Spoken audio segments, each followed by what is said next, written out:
বন্ধুরা, আজকে আমি একটা চিলি পনির রান্না তোমাদের করে দেখাবো।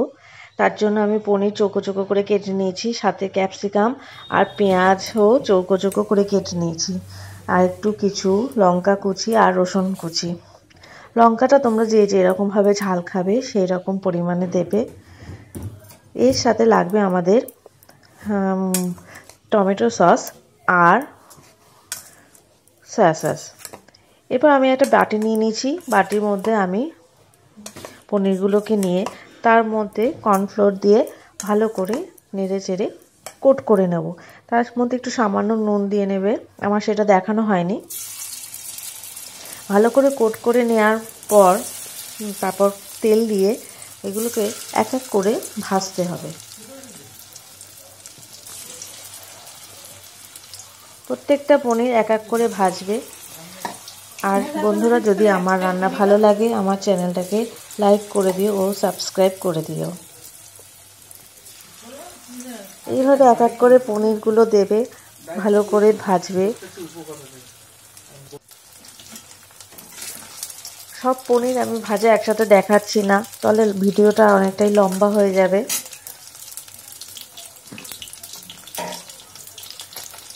খুব বেশি লাল করে ভাজার দরকার নেই, হালকা একটা ব্রাউন ভাব আসলেই হয়ে যাবে।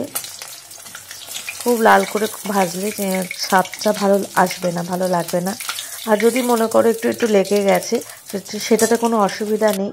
ওটা ঝোল যখন হবে, মানে জল ঢালা হবে, তখন ওটা ছেড়ে যাবে। ওটা নিয়ে তোমরা টেনশন করবে না। এরপর ওই তেলেই আমি ওই তেলেই রান্না করেছি, তোমরা ওই তেলের মধ্যে চাইলে আরেকটু তেল দিয়ে নিতে পারো। তারপর যে পেঁয়াজ কুচি আছে চৌকো চৌকো করে কেটে রাখা, সেই পেঁয়াজ কুচি দিয়ে দেবে। পেঁয়াজ কুচি দিয়ে বেশি আঁচটা বাড়িয়েই রাখবে, কারণ হচ্ছে আঁচ কমিয়ে রাখলে পেঁয়াজটা নরম হয়ে যাবে ও গলে যাবে, সুতরাং আঁচটাকে বাড়িয়েই রাখবে। এরপরই মিনিট 2 নাড়াচাড়া করার পরই তুমি রসুন কুচি আর লঙ্কা কুচিটা দিয়ে দেবে।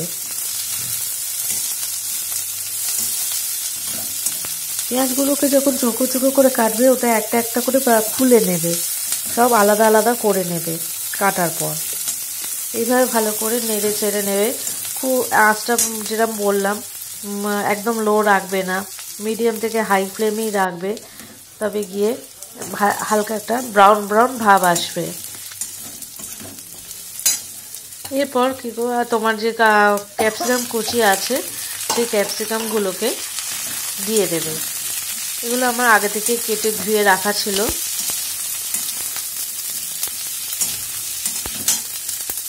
ভালো করে নাড়তে হবে, আঁচটা সেই একই ভাবে রাখবে, মিডিয়াম থেকে হাইতে রাখবে, লো একদমই করবে না, নাহলে পেঁয়াজগুলো গলে যাবে।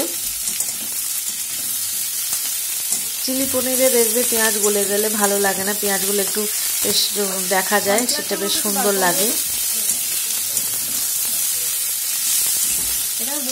তোমরা চাইলে পেঁয়াজগুলো আর একটু বড় সাইজে তো কাটতে পারো।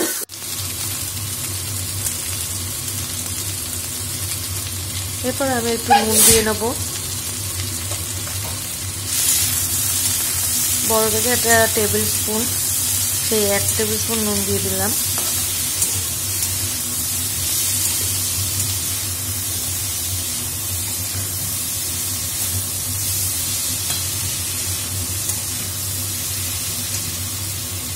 খেয়াল রাখবে যেন পুড়ে না যায় পেঁয়াজগুলো। এরপর তোমরা আদা বাটা দেবে, প্রায় 1 চামচের মতন আদা বাটা দেবে।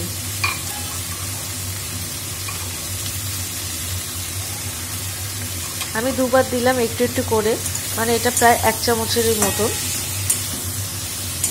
1 চামচের মতন আদা বাটা দেবে।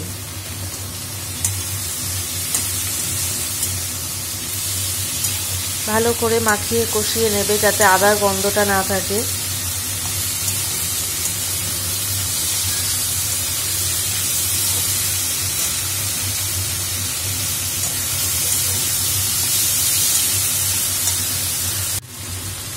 নুনটা পড়াতে দেখো পেঁয়াজগুলো একটু নরমও হয়ে এসেছে।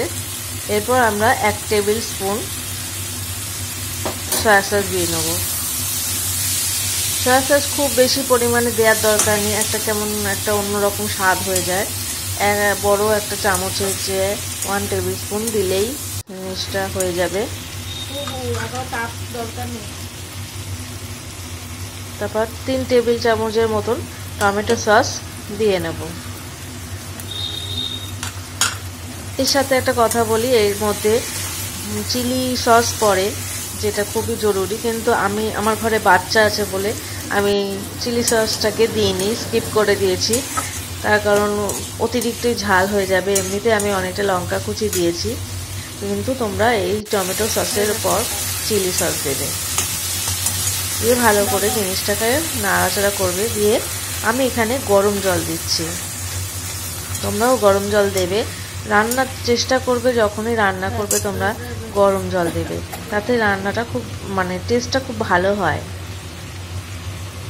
এরপর আমাদের যে পনিরগুলো ছিল সেই পনিরগুলো দিয়ে নেব।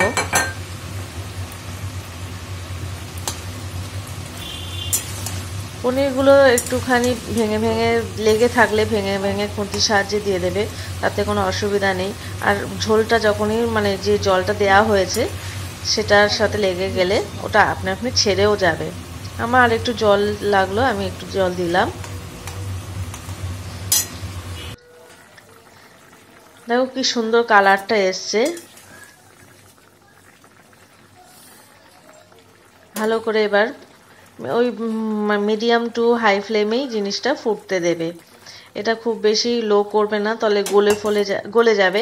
তোমরা এরপর যে কর্নফ্লোরের বাটিটা ছিল যার মধ্যে পনিরটা গুলেছিলে, পনিরটাকে কোট করেছিলে, তো সেই বাটির মধ্যেই একটু জল নিয়ে আর একটুখানি হাফ চামচের মতন কর্নফ্লোর নিয়ে ওটাকে গুলে ভেতরে দিয়ে দেবে।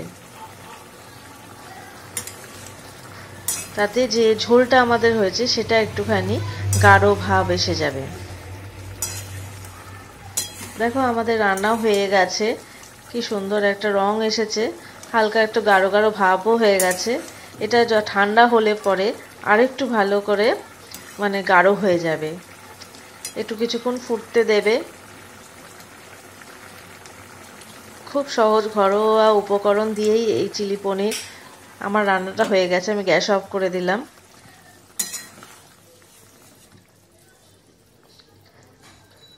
দেখো বন্ধুরা, আমার রান্না হয়ে গেল।